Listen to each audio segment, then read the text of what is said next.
Alrighty, for the last part of this little mini series I've made for you here about enhancing one's own psychic ability, a lot of people want to use tools. And I feel like, like a tarot card, maybe your palm, or just, some whatever. And I'm not against that. Whatever a person needs to do to help them to tap into that part of themselves, that's up to you. But the best way to do that, if you're going to do that, is don't try to control everything. Don't go by something you read in a book. If you look at a picture and it triggers an idea, that's what you go with.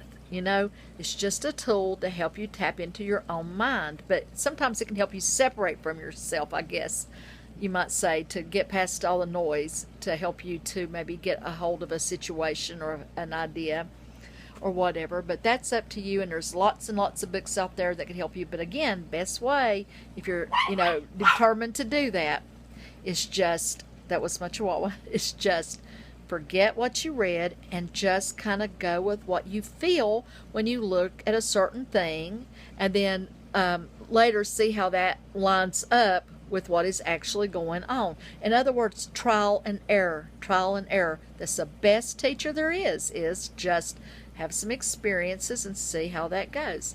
Now, some people want to learn about mediation with spirits. Now, you got to be real careful with that. I think there are people who have true gift, and it's a gift of discernment, and they can tell if something is valid and true, or if it's a pretender spirit, of which there are many. Think of the spirit world as being many, many, many layers, okay, and many one world overlaying another. Let's just put it that way. Many dimensions, whatever. And in some of these other realms, there are things that are not really good, and they will trick and deceive and do whatnot to, because they would love to have control of your body. They would love to have your free will. They would love to just do what, you don't even think about doing, because they are in spirit and they don't have that. And some are just naughty, and some are mischievous, and some are wicked and evil. But some, they don't have nothing. They just do what they do. Just do what they do. So in other words, be careful. You could provoke mental illness and God knows what if you don't have a true gift. However, having said that, if you have a loved one, someone that you care about, they've passed over, they are those who help us on the other side. Guides, angels, loved ones, in ways that we can't understand.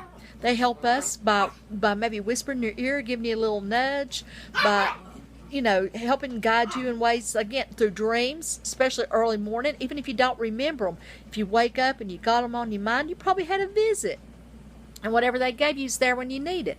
But you talk to them. They can hear you and feel you. Here, our eyes are like this. We've got blinders on. There, the blinders are off, and they can see. They can see and understand and give us guidance. They can give us guidance maybe by finding dimes, or a certain type of bird, maybe a certain song playing unexpectedly,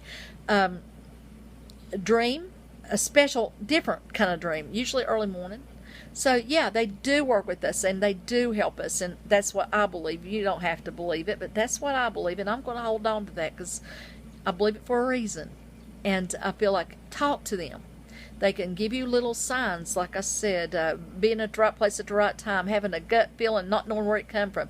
Sometimes you can get a smell of somebody, a hand lotion, perfume, or a cigarette if they were big smokers, whatever. But anyway, best way to do that, don't make it as hard. Just talk to them, I think psychologists might tell you that it's, sometimes cathartic just to talk to them and imagine they're right there in the room with you and just talking to them in the car, in the shower, But if you start getting obsessed about this, you start getting obsessed about psychic stuff, you start getting obsessed about cards, you get obsessed about spirit contact, you better leave it be. Walk on, leave it to the professionals, if you want to call me that. Leave it, and be careful about who you go see. Don't be going see no psychic unless you got really credible people giving you a very credible reference. And that's a warning, because there's a lot of people out there that take advantage of people, and you've got to be careful. That's why I try to help people learn about themselves so that they don't get mixed up when they're vulnerable, okay? References or just trust your own good common sense and gut feeling. If somebody tells you something and it don't sound right, it ain't right. Or maybe it's not right for you. Hey, each his own, right? Well, anyway, that's the best I can help you. I got lots of other blogs on here that you can listen to that might help you a whole lot better than this, but there you go for now. This concludes it for now.